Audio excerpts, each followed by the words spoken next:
घर की महिलाओं के लिए एक बहुत ही विशेष तरीके के टिप्स देने के लिए जा रहे हैं। वो यदि अपने जीवन में अपनाएंगी तो घर में किसी प्रकार की कोई भी न तो अन्नपूर्णा की कमी रहेगी, न कोई व्यक्ति बीमार रहेगा और न घर में कभी लड़ाई झगड़े होंगे। धन धान्य की हमेशा वृद्धि रहेगी। ऐसे घर में लक्ष्मी का हमेशा वास होता है। तो इन सूत्रों को यदि घर की महिला अपनाएगी तो निश्चित रूप से उनके घर में लक्ष्मी की बरसात होगी। राधे राधे, जय श्री कृष्णा, नमस्कार। मैं आचार्य पंडित गिरीश बारोलिया। महिलाओं के लिए विशेष टिप देने के लिए हम आपको जा रहे हैं। महिलाओं को विशेष रूप से ध्यान रखना चाहिए कि जैसी वो सो करके उठती हैं तो रसोई घर में उनको बगैर स्नान किए नहीं जाना चाहिए।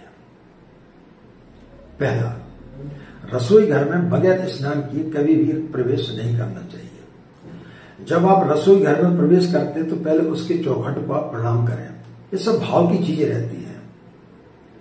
तो रसोई घर में आप चौखट को प्रणाम करके फिर आप अंदर रसोई घर में जो भी भोजन बनाएंगे उसमें सात्विकता आएगी। जैसे आपने व्यापारियों को देखा होगा, जब वो अपने दुकान में जाते तो पहले चरण स्पर्श करते, उसके पश्चात अंदर जाते हैं।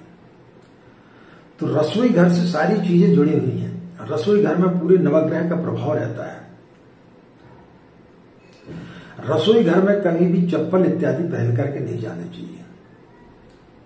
यदि आप बगैर चप्पल के काम नहीं कर सकते तो रसोई घर के लिए आपको अलग चप्पल रखना चाहिए।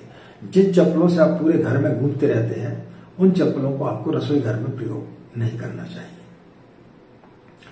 रसोई घर में कभी भी जब आप आटा गूंथते हैं तो उतना ही आटा गूंथना चाहिए जितने की आपको जरूरत है। बचे हुए आटे की लोई बना करके कभी भी फ्रिज में नहीं रखना चाहिए।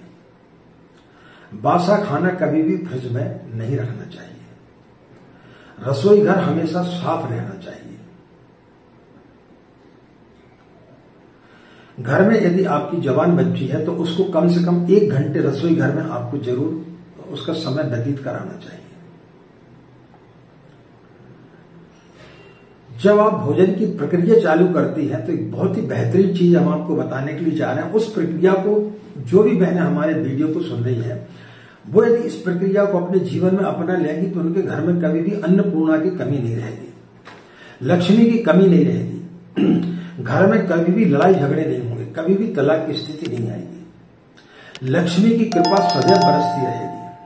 कोई भी व्यक्ति बीमार नहीं होगा। जब आप भोजन की प्रक्रिया प्रारंभ करते हैं, यानी सब्जी काटने से लेकर के चावल को धोना, चढ़ाना कुकर में, उस समय से लेकर के जब तक आपका भोजन पूर्ण रूप से नहीं बन जाता, आपको मानसिक रूप से गायत्री मंत्र का जाप करते रहना चाहिए। खासकर जब आप सब्जी बघारती हैं तो उस समय 5 बार गायत्री मंत्र का जाप करके फिर सब्जी बघारना चाहिए। खाना परसते समय मानसिक गायत्री मंत्र का जाप करते हुए अपने परिवार को भोजन परसना चाहिए। तो कभी भी आपके घर में किसी प्रकार की कोई भी ग्रह कलेश नहीं होगा। एक चीज का हमेशा बहनें याद रखें, मंगलवार और शनिवार को कभी भी अन्न से संबंधित कोई भी चीज न बनवाएं। जैसे गेहूं है, चावल है, आटा है, दाल है, दलिया है, ये चीजें यदि आपकी समाप्त हो जाती हैं मंगलवार या शनिवार को, या तो आप सोमवार को बुलवा लें या आप शुक्रवार को के बीचों बुलवा लें। मंगलवार और शनिवार को आप न बुलवाएं। जिस घर में मंगलवार या शनिवार को कोई भी व्यक्ति अनाज लेकर के आता, उसके घर में कभी भी लक्ष्मी की बरकत नहीं होती। उसके घर में हमेशा लड़ाई झगड़े बने रहते हैं और कोई न कोई ऐसी अप्रत्याशित घटना घट जाएगी जिसकी आपने कभी कल्पना नहीं की है।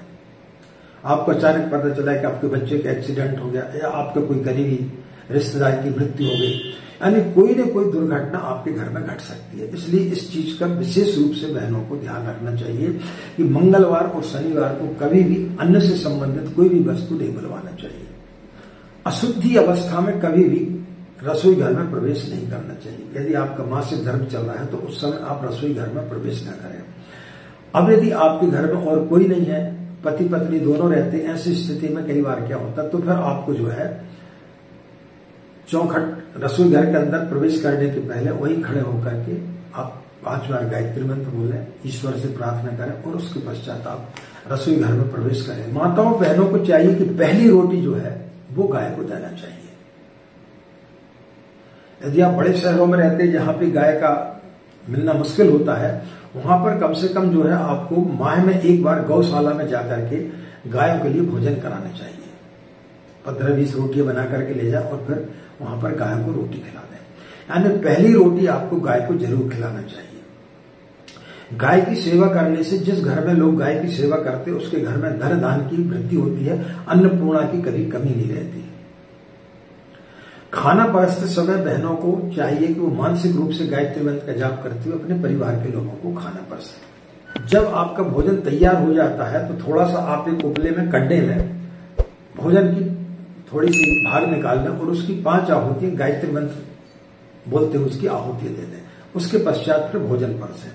भोजन का थोड़ा सा भाग जो है वो आपको अपने इष्ट को, जो आपका मंदिर बना हुआ है उस मंदिर में थोड़ा सा आपको जरूर रखना चाहिए, एक तुलसी का दल रख करके।